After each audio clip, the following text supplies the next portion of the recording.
For plebs, by plebs, dropping the Bitcoin-only signal. Pleb Underground. Welcome everyone to the Pleb Underground.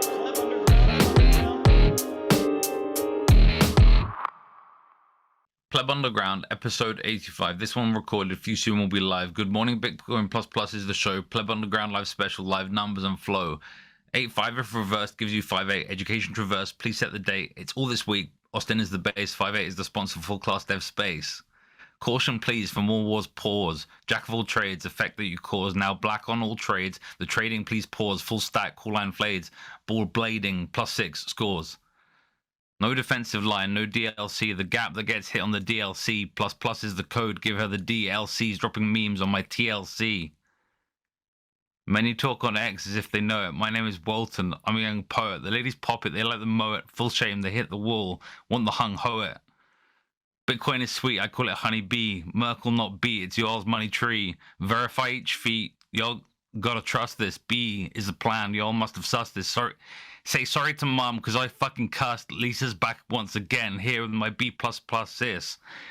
Way to block for me to bust this. Words served to your ears in this poetic justice. Awesome rhyme. Awesome rhyme. Guys, in case you don't know who is joining us, that's right. We've got return guest. We've got the queen of Bitcoin. We've got Lisa. Lisa, thank you. Okay, maybe. So she's also the creator of BTC++, the conference. So thank you very much for joining us on the show. Thanks for having me, guys. It's really exciting to be back on here. Awesome. Awesome. All right. We're going to talk about what you're doing. We're going to talk about the conference. But first, we are going to move it on over to the numbers. Yeah, the numbers, of course, sourced from Time Chain Stats and Time Chain Calendar. Up first, we have the numbers brought to you by BTC Prague. BTC Prague, the largest Bitcoin-only conference in the world. Over 10,000 attendees, hundreds of speakers, some of the biggest names in Bitcoin. This event taking place in June, and if you use the code PLEB, you can get 10% off all the tickets. You get a further 5% off if you pay in Bitcoin, so you get 15% off tickets with the code PLEB, buying in Bitcoin. BTC Prague, taking place in the Czech Republic, June 2024. BTCPrague.com. At the time of this recording, the block height is 840,983. The Bitcoin fiat exchange, 63,816.36. That's right. Bitcoin is dead. Total public lightning capacity, 4,757 BTC. Blocks to the next halving. Woo, boy, that's big. 209,017. Fastest fee right now, 74 sats per VByte. Runes are runed. And the Moscow time, 1566, still below 2K. I don't know, man. I'm not feeling that people are that excited. I'm feeling like people are like 60K is like the new 6K. It's like the new 10K. It's like these new boring prices that nobody cares about. Everyone's like, meh. Last episode was episode 84, and we just hit 84 trillion difficulty. I don't think you noticed, Phil, but it's episode 85, and we hit 88.5 trillion difficulty. So the difficulty is climbing faster than Pleb Underground right now. They're like, so miners, can you slow down just a little bit, because we need to sync up our numbering. Yeah, I would say so. I like that, though. Do you find it's kind of serendipitous that those numbers all took place, right? Because there was like some weird, right? Like there was some and weird block connections. 840. Plus our episode 84. Maybe this is meant to be. Maybe I don't know. Who knows? Okay, let's take a look at our first. And now episode 85 and flip it. And you know what's weird, right? Lisa with base 58, right? 558. The numbers are reversed. There's something there. We don't know what it is. Anyways, all right. Let's go take a look at our first article. Something there. Is this a numerology show now? All right. Let's take a look at our first article from Watcher Guru. It's not a friend to the show, but anyways, President President Biden proposes a 44.6% capital gains tax, the highest in history. The proposal also includes 25% tax on unrealized gains for high net worth individuals. You know why this is part of the numbers, right? Because these numbers are insane. Okay. And the real question is, who the hell is actually part of this group that is going to be paying these types of numbers? I think that this is fake. You know what? Every time I see this type of stuff, it's like, it's just typical, right? They ask, right? It's like they ask for the whole arm, but then they'll take just a little piece. It's like, yeah, we'll ask for these numbers, but we'll take a small piece. Anyways, what are your thoughts, Lisa? Oh, I have a dumb thought. My dumb thought is like, this isn't President Biden. They put President Biden proposes this. This is some like state actors behind him. Like, it's one of those things like they're putting his face on it, but like, I don't know, like, I'm like, who's actually proposing this? Like, this is, I don't know. I mean, like, It's garbage. It's preposterous. Unrealized gains for high net worth individuals is like completely destabilizing to like anyone who has any sort of institution. Like, I don't know. Yeah, I mean, it's probably not going to go through, but we'll see. It's kind of interesting if you kind of dial out from like the macro perspective. I don't know how long you want to talk about this, but like, Trump went through, we did tax cuts. Now Biden's like ending the end of his range and we're doing like tax hikes. I don't know. It's like the yin and yang of two-party politics, I guess. but I think I have a response, but I need to be able to put my windows down, Dad. So please, can you disable the child lock on the like Zoom settings so I can do the screen share. So yeah, Biden sets his policies, and people put up billboards, right? What does the billboard say? It says incoherent rambling. Look, I'm the only prez who falls up the stairs. Joe Biden. Oh fuck, it's brutal. Did you see the video where he says the word pause in the speech? I mean, I'm sure you saw that. I like that. Oh my god, it's so... Oh, he's just reading it off the teleprompter, huh? Like, yeah. He's like, I mean, look, hold on. It's no surprise, right, that they're speaking off the teleprompter. Like, nobody's memorizing. Like, he doesn't know he's president. Okay?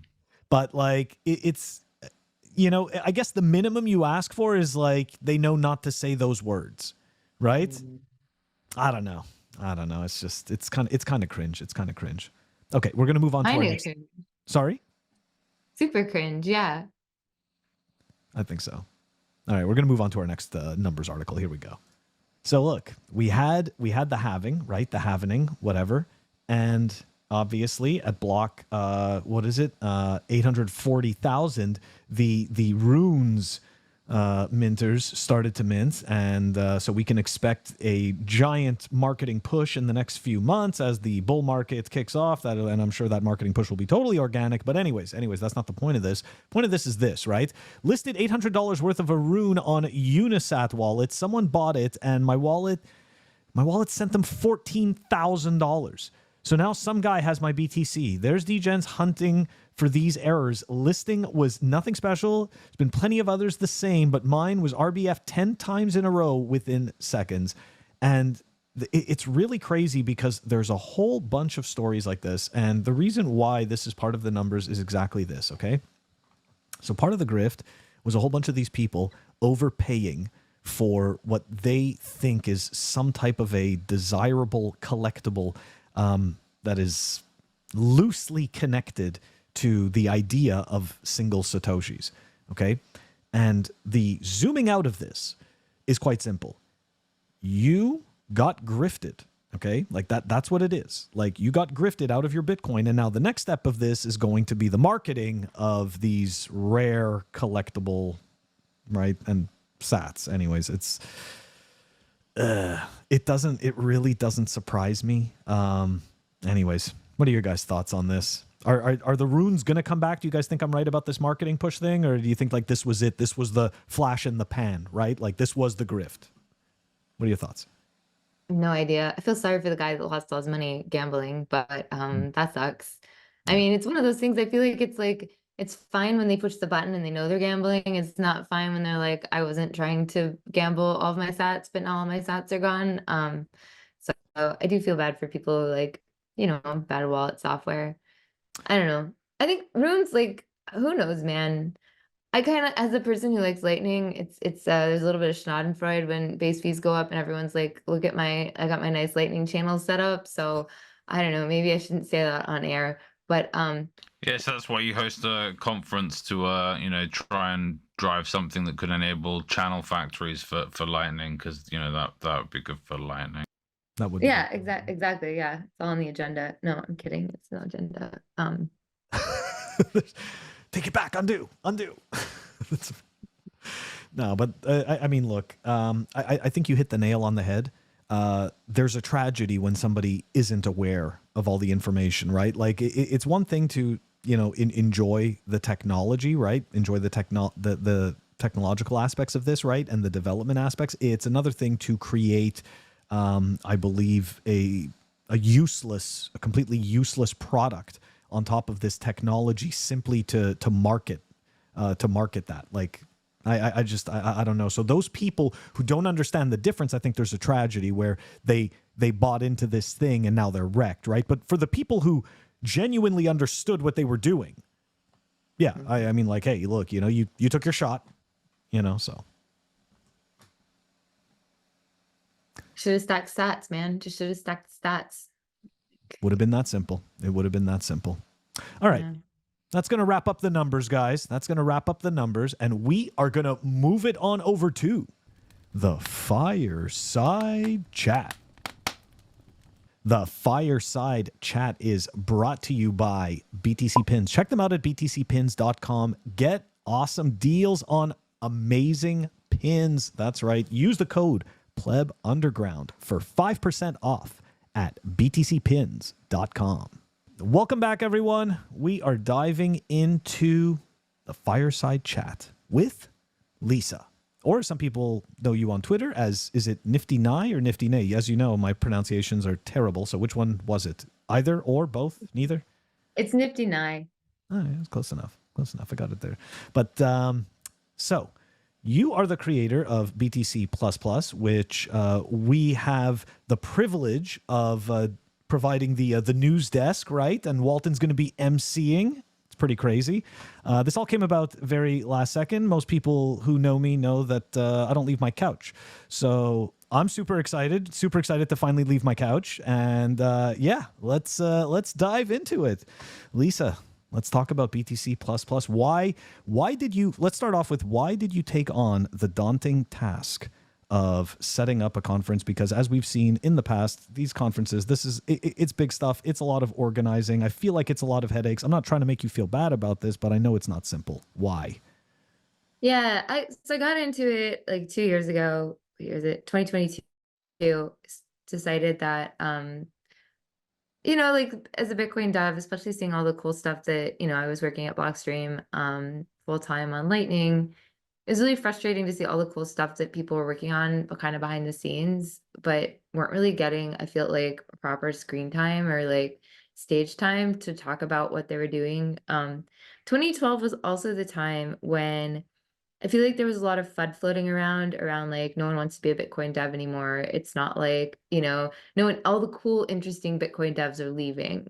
I kind of felt like was the general sentiment across the interwebs, whatever. I was like, that's not true. There's like cool, interesting people doing cool, interesting stuff. So let's figure out a way to get them all together. I'm gonna invite people to Austin. We're gonna rent some hotel rooms close to downtown. I'm going to shove people in these rooms. I'm going to make small little things. And then for the first conference, I really focused on getting, you know, people working on cool stuff, but also a good group of educators. So they had Jimmy Song came out. I was there with Base 58. Justin Moon did a workshop. D++ was in town.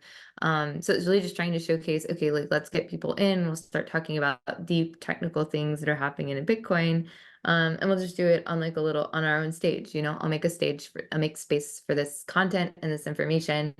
So I can have the kind of like Bitcoin technical conference experience that I want to have And we'll be able to showcase kind of all this work that all my friends and, people across the ecosystem are working on. That was 2 years ago, over 2 years ago. No, less than 2 years ago. It was in June of 2022. So we're less than 24 months since then. And this is going to be next week is our 6th ever Bitcoin Plus Plus. We've done 6. This will be our 6th one, 3rd one in Austin. So 3rd year we're back in Austin, basically. But we've been on 3 different continents. We've covered a bunch of different topics. So every Bitcoin Plus has a different theme or edition. We did an on-chain privacy one in Mexico.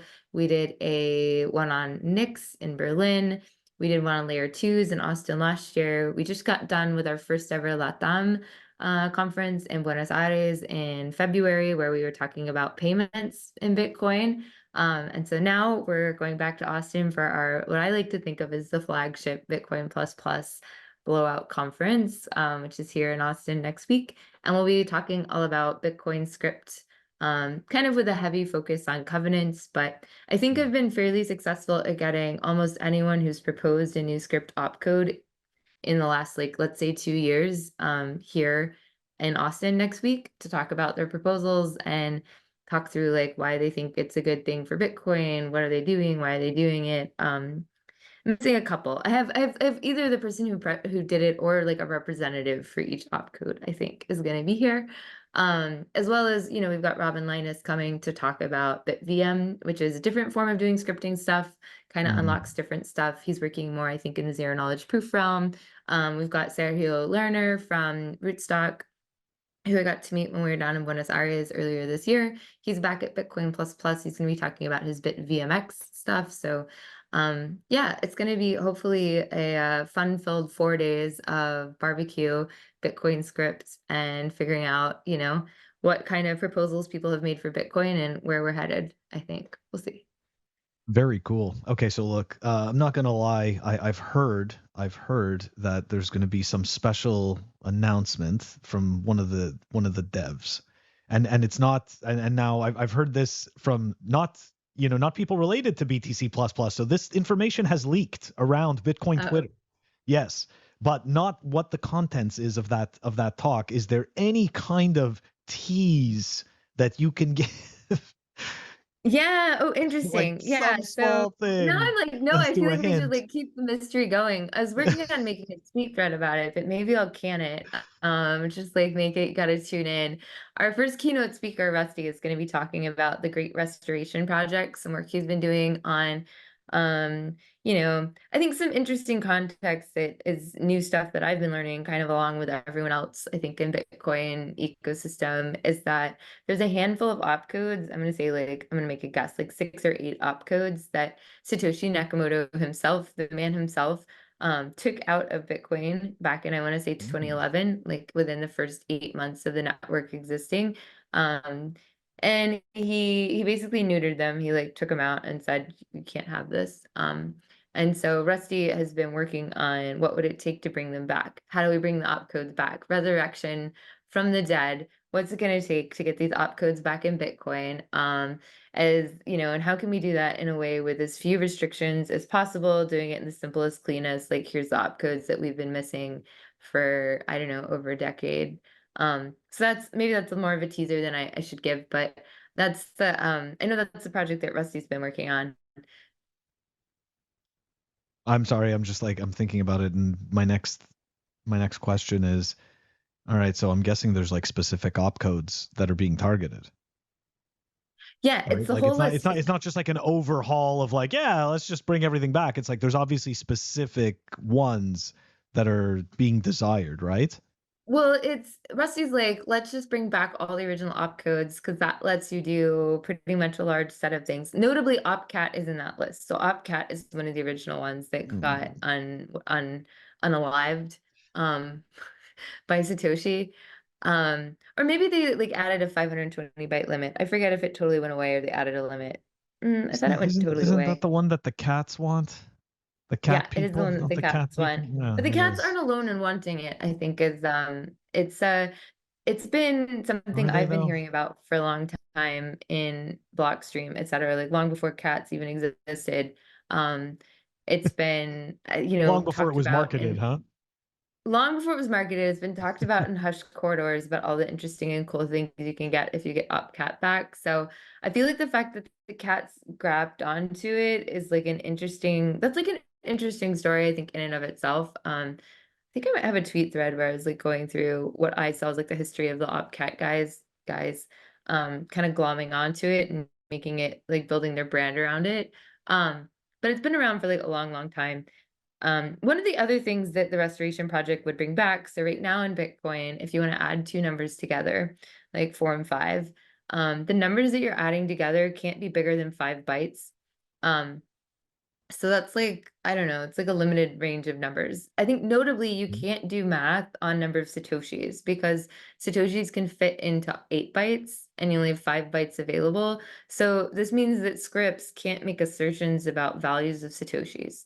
Which is kind of a problem if you're trying to write like a vault in script or something like that. You just want to be like, you want to ensure that the right amount of Satoshis are going to the right place.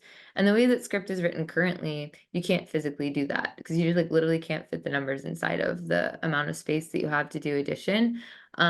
So bringing back like full addition of any size number, doesn't matter how many bytes it is, like it's fine. We'll just handle it. It's part of the project that Rusty's doing. So like, I don't know, it's kind of like Bitcoin script unchained. Like, how do we just like be able to add numbers together? And that'll let you do more interesting scripts and contracts because now you can make assertions about Satoshi values, which you really can't do today. Interesting.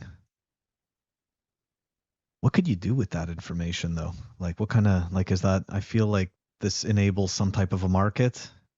I I don't don't know. know. I Because mean, like it's if you're really making like, assertions about numbers, all I'm thinking about is okay, so degens are gonna gamble on those assertions or something like that. I think I'll find a way. I don't know. I might maybe, be I don't know. I misunderstanding mean, though. it's more just like we're limited in like this sorts of security and like scripts that you're able to write in terms of expressiveness. Like, you can't say this number, like this amount, this spend pass is only valid if it unlocks this amount of Satoshis or whatever. So we can't say that currently. And originally you were able to, like original Bitcoin script was able to do these things. They got locked down. And it's like, okay, let's bring it back. Let's just like, So and you this can like to me create feels like, more. Sorry. I was oh, gonna this to me feels like it's just like more primitives for building expressions that you can make assertions against. It sounds to me like you can create how do I say this? It sounds to me like you can create more type of like I don't know if the right word is event, but a conditional events, right? And by doing that, it kind of seems to enable more use cases in the real world. Okay. Like because that is something that is kind of strange right now in Bitcoin, right? Like I don't know, would this help at all with privacy? Like could that help with privacy? I don't know. No, I think it's more just Maybe like business it cases, maybe for like depends. inheritance planning or something. I don't know. Yeah, it's one of those like it depends. I think the real idea is exactly like I feel like you really hit like kind of the core conversation that we're going to be having in Austin next week with that. I can't remember exactly what you just Rob said, but Hamilton? something Oh no, no, but sorry. like no, you just said something interesting about like lets you say more things in the real world, like assert against more real Yeah. world things. So this is like a really interesting, I would say, like kind of sub problem around script is like what sort of data do you have access to? What can you make assertions about inside the little like universe that is Bitcoin scripting? Like you only have access to certain information or data, and where you're able to get that from, et cetera, is kind of like a that's like a whole, I would say, like subtopic of the we haven't talked about covenants, but like what data you have access to at script runtime is actually Mm. like one of the interesting questions around a lot of these new opcodes people are proposing for covenants. Because part of covenants is like I think Jeremy Rubin really kind of did a good job of explaining maybe at one Bitcoin Miami talk about what a covenant is. It's like the ability to make promises about things, but you still need to know what the things are that you're making promises on, if that makes sense. So kind of along with this idea of we're making promises about how we're going to spend this money, you need access to like all the different data and information that you can make promises about, right? And so like right now, for example, Bitcoin script is such you can't make any promises about Satoshi amounts. And the reason you can't do that, or that you're adding together, whatever. I mean, you can have bigger numbers, but like if you're adding with them, whatever, hand wave. So you can't make assertions in script right now with sums of Satoshis, I should say. So like you can't be like all of these outputs need to sum to this amount. Like that's just something you can't say. So covenants is like part like one subgenre of covenants, like research and projects and proposals is how do we get access to more information in script? And they call that like the technical term that you'll probably hear people referring to that is, maybe you guys have heard this before, introspection. Is that a word that you like heard floating around? Okay, literally all that means is like what information can we get access to? Usually it's information in the transaction that the script is in, like you're introspecting the actual transaction, but it's like, are we able to look at the amounts and outputs in this transaction? And that's introspection. And so a lot of opcodes and stuff, like all they talk about is like, okay, what information in the real world, in this case, the real world that we're looking at is like the Bitcoin transaction that the script is in, but what of that can we get access to? Because right now it's like quite limited, if that makes sense. Like there's only certain information you're able to get access to at the time the script runs. And that like adding your ability to have access to more information gives you the ability to write what they call more expressive scripts, in that they have more things that they can kind of make if statements about, so to say. Thank you so much for explaining that. I would have never figured any of that out on my own from reading any of this information. So I'd be like, well, this is words. Thank you. No, but seriously, Lisa, Yeah, like, yeah, I'm yeah. excited. But I think like I'm excited. Like, this is I think good this stuff. is part of the problem. But this is part of the problem, I think, about the covenants People need to be able to apply this stuff to real world use cases. Like when you can't do that, I just find it's like there's this abstraction layer and like people just like, okay, you know, it's there's like the code over here, and then there's like people's understanding of like what you can do with it. Like, what does this mean for me? Right. Yeah, You know, so I appreciate exactly. you explaining it, because like, yes, like that is what, you know, like that is what it's for, right? At the end of the day, we have to be able to make it to apply to ourselves in our daily lives, you know. The ADI. Yeah, and that introspection term I think is really hard to understand what it means, right? Oh It's yeah, not that well, complicated though. it's because, I mean, for me, right, I immediately, I don't look at it in technical terms, right? I hear the word introspection, I'm like, what? I'm like, what does this mean in relation to Bitcoin? Anyways, Walton, you have anything for Lisa while she's in the hot seat? Are asking her all these tough questions? Yeah, where if people are too lazy to look at the website to find out what's going on each day at Bitcoin plus plus, where could they possibly find out more about the daily schedule? Oh, this is a great question. I don't have it's all on the website. Hopefully we'll be tweeting. This is a good reminder for me to get someone to be tweeting about it. So if you're not On the show. on the show, oh my God. Oh, also PlebUnderground is going to be running a show. Where can people find? We're going to be doing a live stream every day, is my understanding, of with kind of backstage interviews, both with people that are going to be on panels, giving talks. We're also going to have, hopefully, tap into some famous luminaries, et cetera, that are attending Bitcoin plus plus, get them on to talk about what they're doing, what's going on in their world, they're part of Bitcoin, et cetera. One thing I'm really hoping that we'll be able to showcase on the PlebUnderground thing is we've got a lot of, speaking of numbers, new BIP numbers have been assigned this last week, right? So this is a big week for Bitcoin because BIP numbers are getting assigned. And the reason that we're getting BIP numbers is because we just announced a whole bunch of new BIP authors.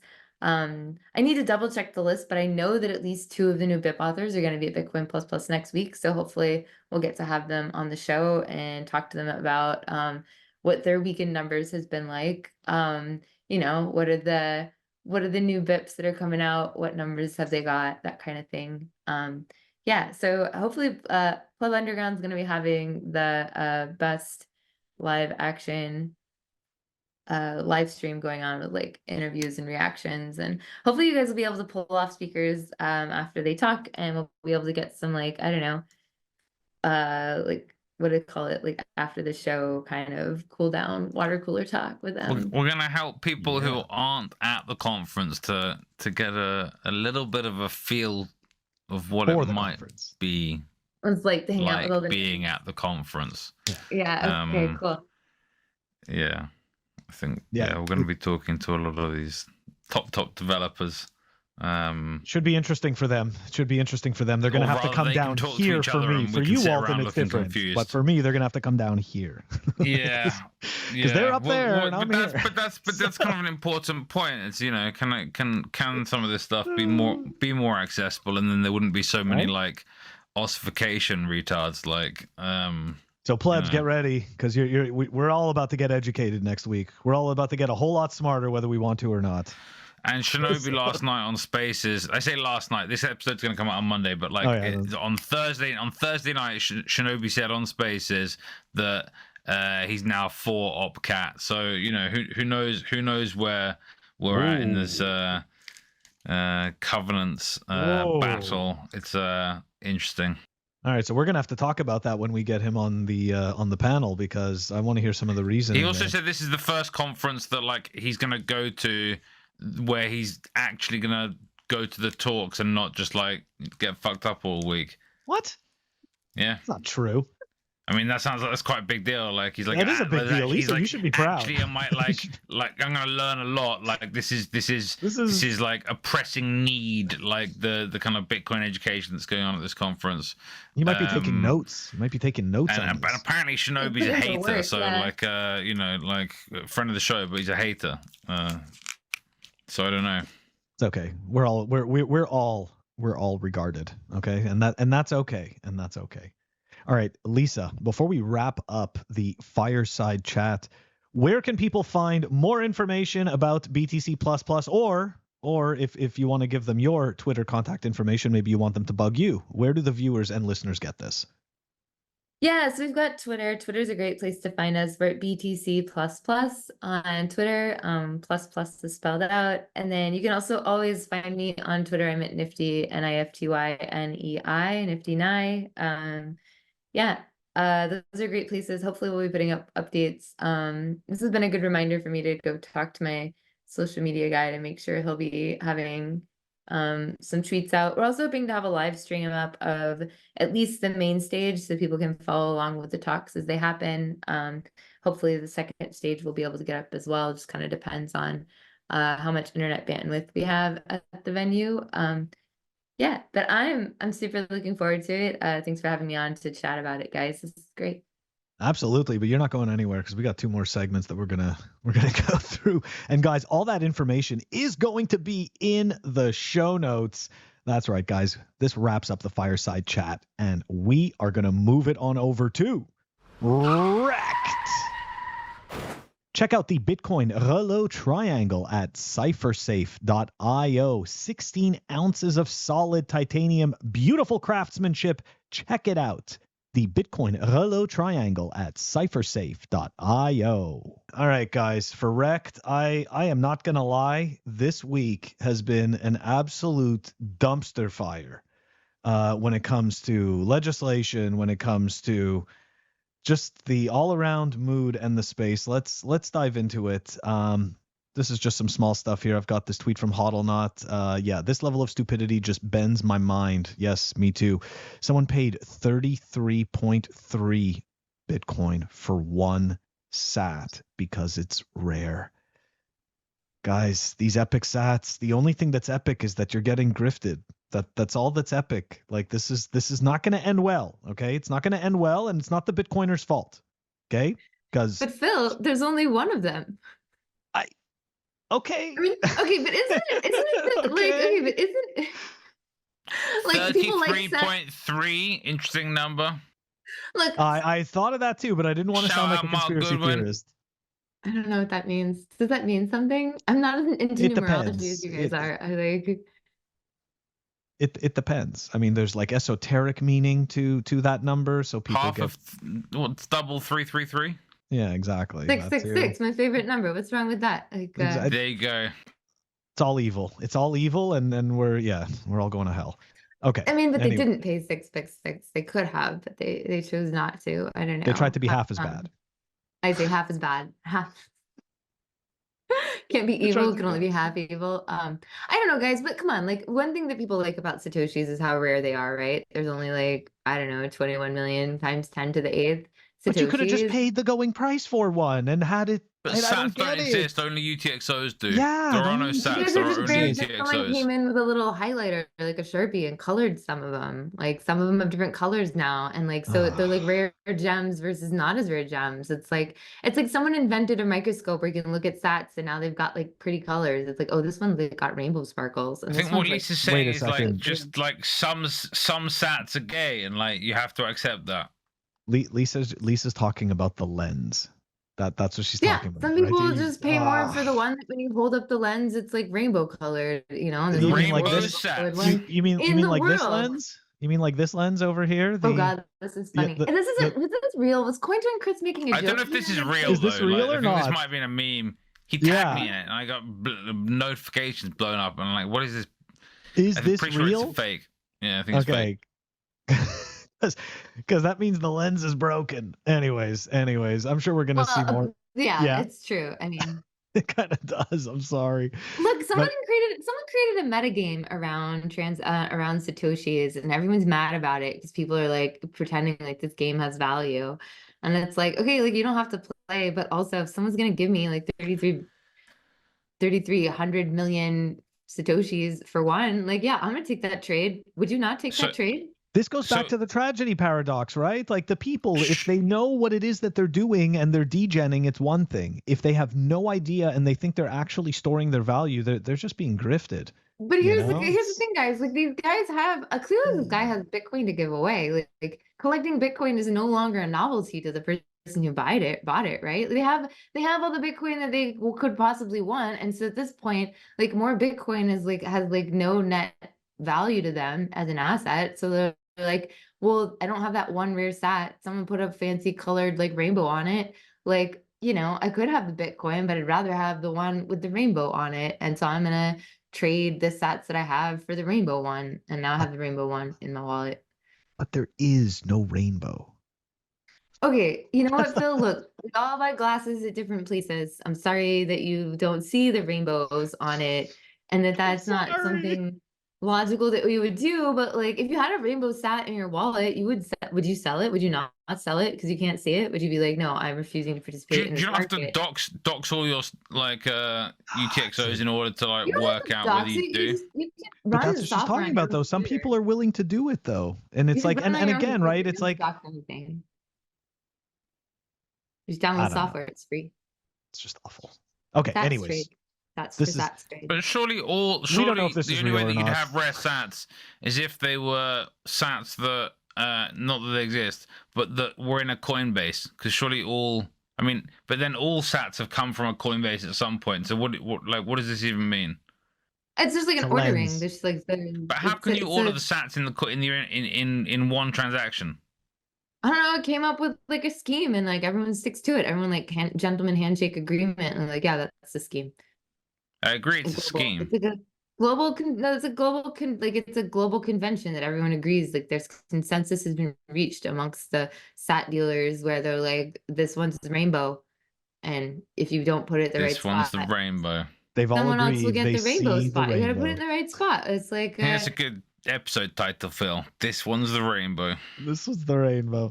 Okay, all right. Moving on from this, because we actually have important REKT shit to talk about, not this weird lens crap.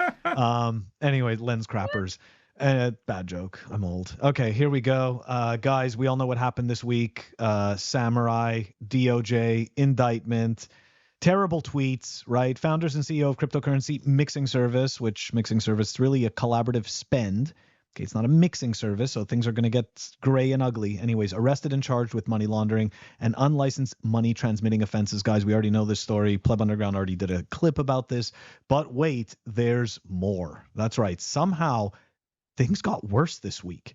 I don't even know. But anyways, on Thursday, I think it was. Yeah, on Thursday, we got this, right? Public service announcement, right? From the FBI, an alert on cryptocurrency money services business. Okay, so the FBI puts out a warning on Thursday. But wait, you think more? Yeah, more. Other things. Okay, SEC on the same day, okay, served consensus with a Wells notice and alleged MetaMask is operating an unlicensed broker-dealer. Okay, so for people who don't know, MetaMask is owned by Consensus, and Consensus is also partially owned by JP Morgan. Okay, so this is getting really messed up. Okay, like clearly they've just intensified the then they fight you stage, and you think, Phil, like, how does this really get worse? Like, yeah, no, it gets worse. Okay, so shout out to Aaron Wise, fellow Bitcoiner and pleb, right? So unless Consensus is lying in their court filing, the SEC now claims, right, that ETH is a security subject to SEC regulation. Now, of course, I don't give a shit about ETH. Who cares? But this is like they're attacking from all sides at once, and you say, was there anything else, Phil? Like, yeah, there was something else, guys. This keeps going on. So on Friday, here we go. Okay, it's announced that May 3rd, Phoenix Wallet will be removed from the U.S. app stores. Okay, that's right, guys. They are no longer being allowed. So not good. Why is Phoenix Wallet not being allowed? That's the question. Is it because it allows self-custody? Does it have something to do with KYC? Because the French and so Samourai, and they're like, clearly the US hate the French, and we have to take a defensive stance here. And then you say to yourself, you're like, well, you know what? This would be a perfect time for, a senator to attack, right? Well, there you go, guys. Of course, it happens. U.S. Senator Elizabeth Warren writes letter to the DOJ. Now, earlier this week, it was fake. Earlier this week, it was a fake letter, but unfortunately, this indeed is a real letter that was sent. So U.S. Senator Elizabeth Warren and Bill Cassidy are urging the Department of Justice and the Department of Homeland Security to intensify efforts in combating the use of cryptocurrency for payments in the distribution of child sexual abuse material, CSAM, online, citing a perceived escalation in the problem. Okay. It notes that financial institutions identified 1,800 Bitcoin wallets suspected in engaging in such transactions between 2020 and 2022. However, Chainalysis observed a decrease in the scale of the crypto-based CSAM market in 2023. Okay. So the senators requested the DOJ and the DHS to disclose their research findings on the extent of cryptocurrency's role in the CSAM problem. Okay, and they set a deadline for May 10th. And of course, what did they cite? They cited privacy coins like Monero and mixers. Now, obviously,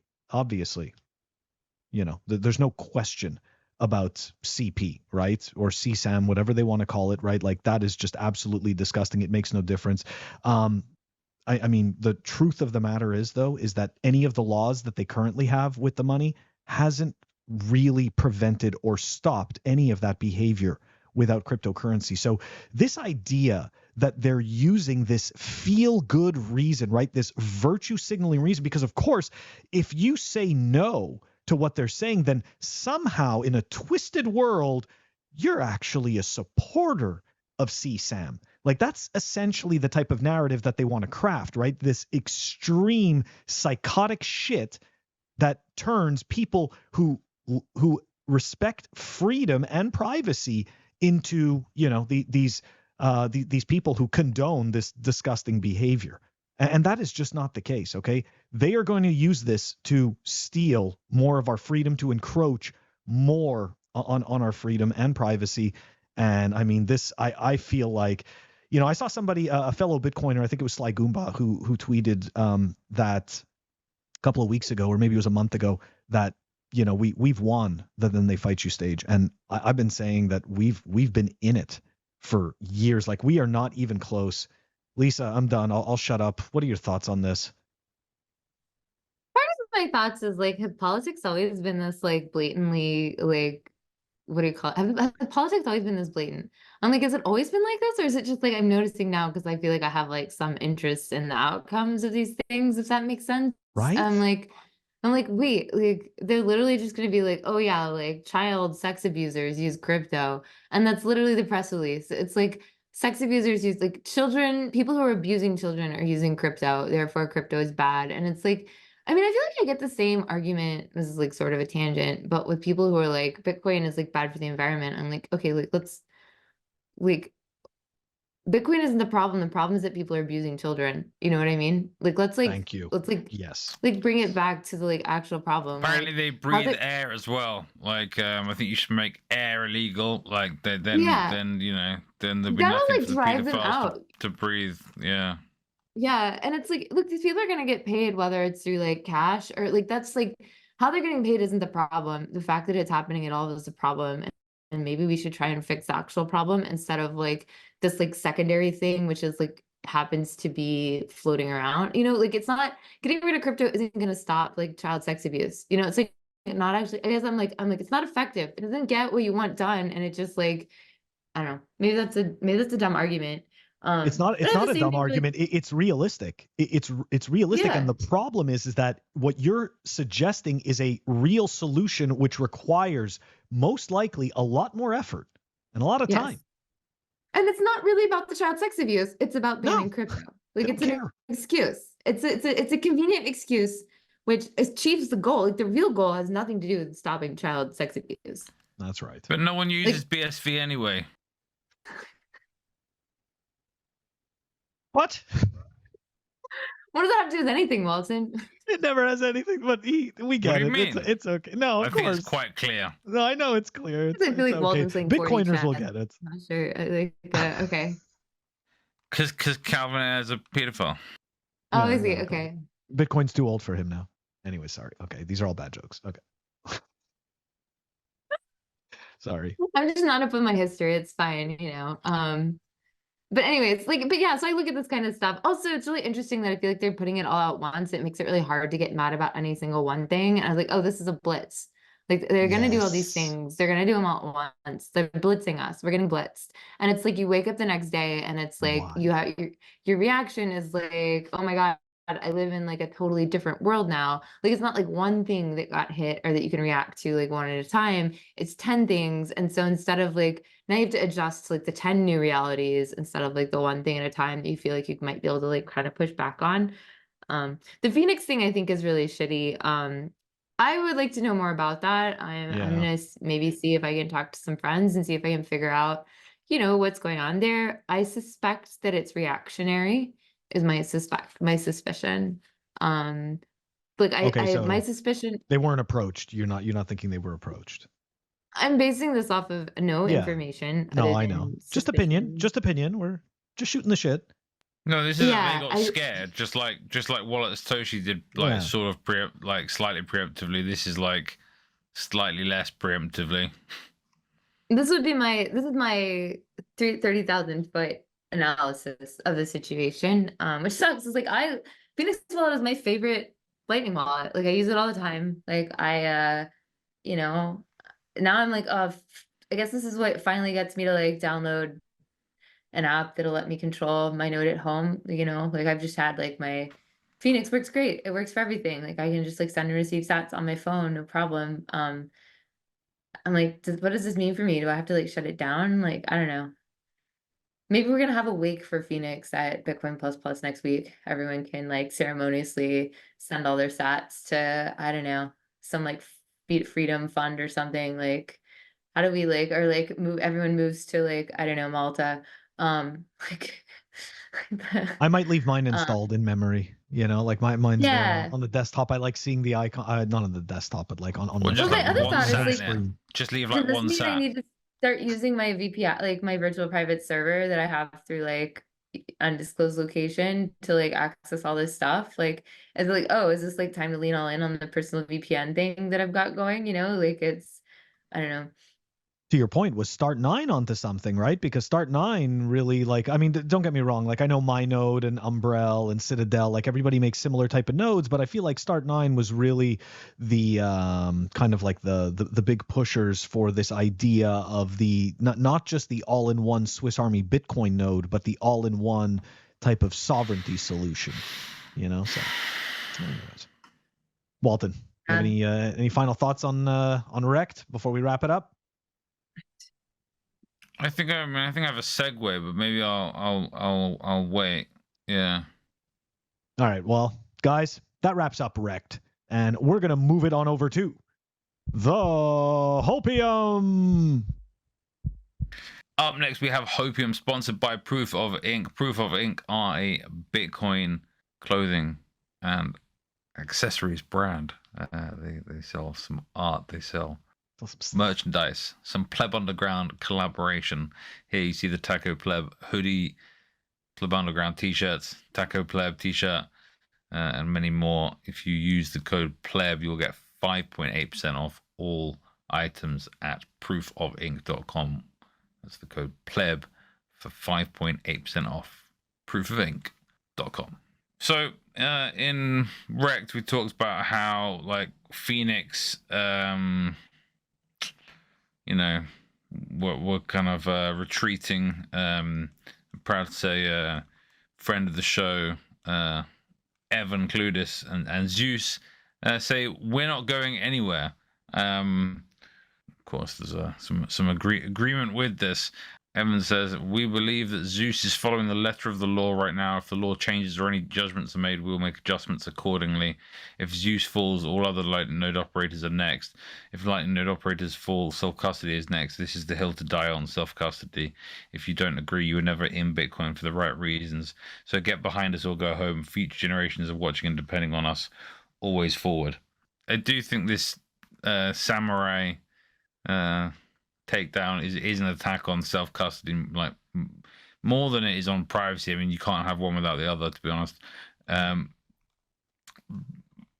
Yeah, but I do think it's an attack on self-custody, and I do think, yeah, it's important that we have people not kind of preemptively stepping down. To me, that's kind of cucking to the state. Each to their own. Yeah. I don't know. I feel like people are taking the Samurai thing a little farther than they should. And the reason that I say that is I think like it's pretty obvious that they were like, like the United States justice, you still have to make a case, right? And they're not going to go after people where it's difficult to build a case against them. Samurai, I think, made it, unfortunately for themselves, quite easy to build a case around they just look so bad. Like, no offense, but they have like materials out about like soliciting illegal funds and stuff. Like I don't think they did themselves any help with their particular brand of marketing or pitch decks, so to speak. And the other thing is they're like explicitly getting paid from this mixing service, and that's really what opens you up, I think. I don't know. Let me ask you this, Lisa, because maybe it's tinfoil hat that they did all of this on purpose? Like, I don't know. Like, I'm not saying, like, of course, right? Because everybody's a spook, right? Like, everybody in Bitcoin's a spook.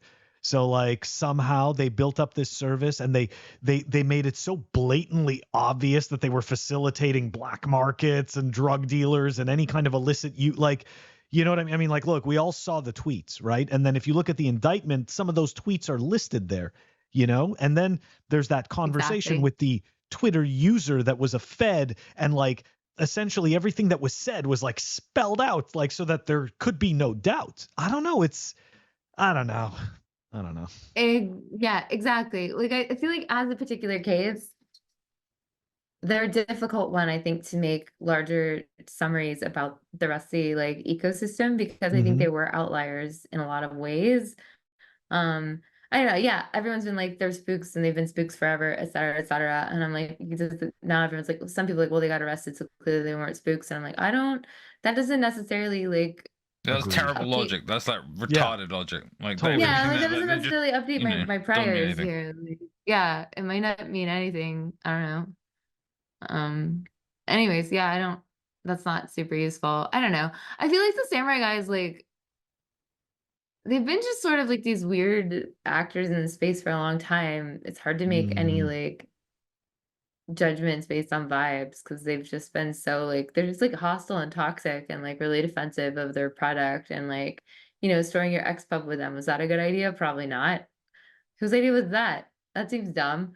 You know, Mhm. like, okay, like who decided that was a good idea? For those of you, I mean, most people know what XPubs are, right? Probably, but it lets you see like literally the spend Everything. path for like any coins for a single entity. Like it basically like it's like giving someone the ability to like put on, speaking of goggles or lens, like X-ray goggles and look Yes. at the blockchain and see all the money that belongs to a single actor or a single entity across all their Whirlpool stuff. And it's like, really? Like who signed off on that? One. And two, why were people like doing it? Like why were they sending their XPubs to this like central service? That just seems like idiotic on the face of it. Because some people don't run their own node. Like, But it's apparently. yeah, but it's like yeah, but it's like, okay, you're like trading off.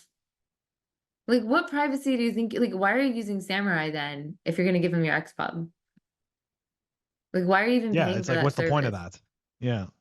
Like, why are you paying them? Like, just hold your Bitcoin then on chain. Like, whatever. Like, your approximate security is better than it is now that like this like central server that had all the XPubs on it got like, and we don't know where it is necessarily, but like you literally running your own node and having your stuff is like better security than generally than whatever the fuck is sending your XPub to like the central service, basically. Anyways, Walton, I'm not feeling hopeful. Where's the hopium in all of this? This is supposed to be the hopium I segment. mean, yeah, but Now I'm even more there's, depressed.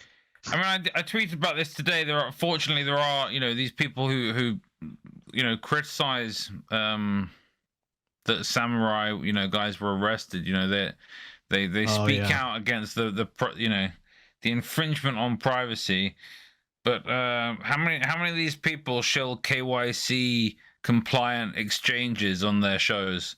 Like you can talk all you want about like believing in privacy, but if you're pushing people to use KYC services, like how pro privacy really are you? It's a good point. It's a very good point.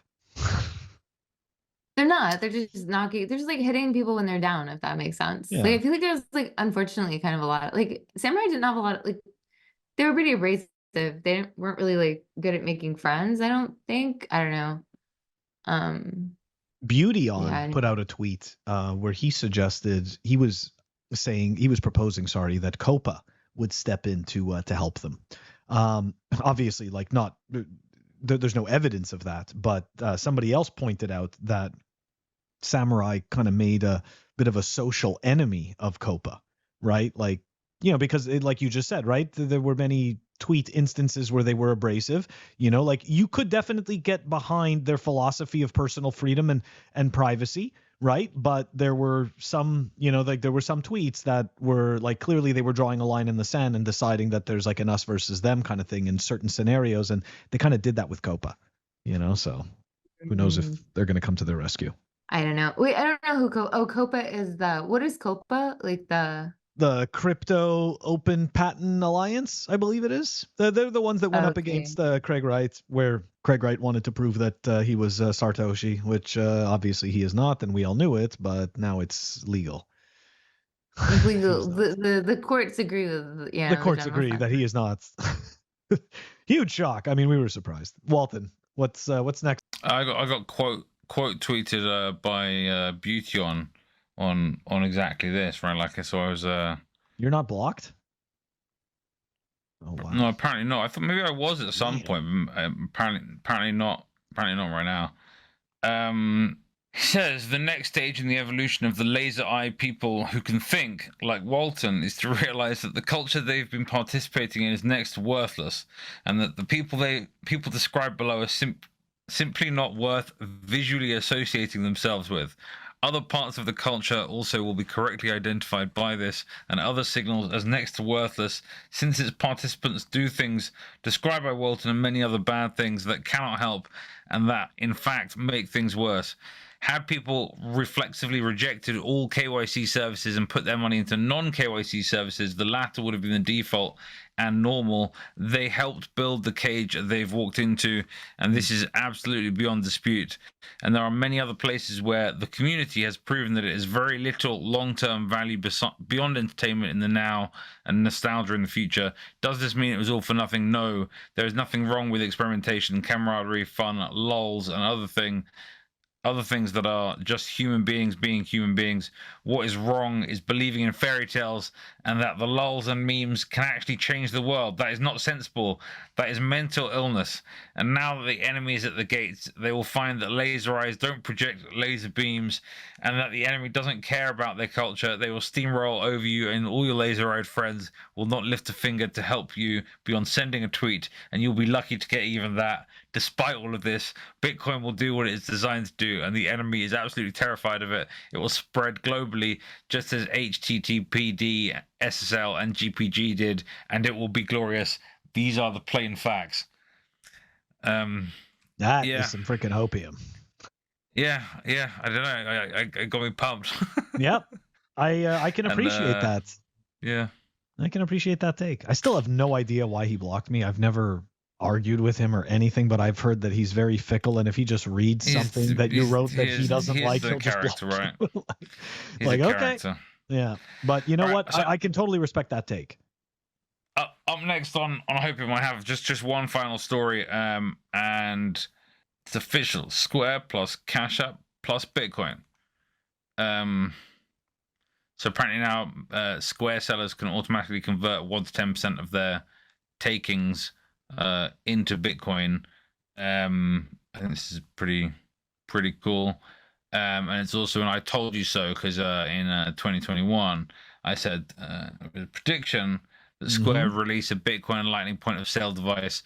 Okay, they're not. This isn't a device where they're accepting Bitcoin and Lightning on Square, but it is one where there is some fusion of these ideas. Also, Dan Hell blocked me because of this tweet. He didn't like. He said this was like nonsense or something. Yeah, I was right. Well, so that's it, guys. That's Hopium. Yeah, I'm done. Actually, it means that Dan Held was right, because now that that's correct, it becomes appropriated by Dan Held. Your idea now becomes his. So, thank you, Walton, for providing that idea. That's now Dan Held's. And thanks, Dan, for paying for lunch. Oh, God. All right, guys. That wraps up the Hopium. That does it for this week's episode of Pleb Underground. Don't forget to like and subscribe. Help us grow the channel. Don't forget to check us out on our audio-only platforms: Apple Podcasts, Spotify, and Anchor. If you want to stream us sats, check us out on fountain.fm. You can stream us sats through Breeze. Before we wrap it up, one last time, Lisa, how can the viewers and listeners get in touch with you? Yeah, guys, check out BTC++ on Twitter, and come to Bitcoin++ next week. It's going to be great. If you're not able this to week, because the episode comes out Monday. This week. So it's this week. It's tomorrow. Like get on a plane, book your flights, buy your tickets. We'll see you now. Hurry up. We'll see you there. It's gonna be great. Yeah, we're all gonna be there. It would be a real shame if you weren't able to make it. Yeah, party's happening in Austin and you're missing out. So show up. Starts on Wednesday. Links will be in the show notes. Walton, how do we wrap this one up? Fuckshitcoins.com. Live direct in Austin all week. We'll see you soon. Peace. More toxic than the most toxic Bitcoin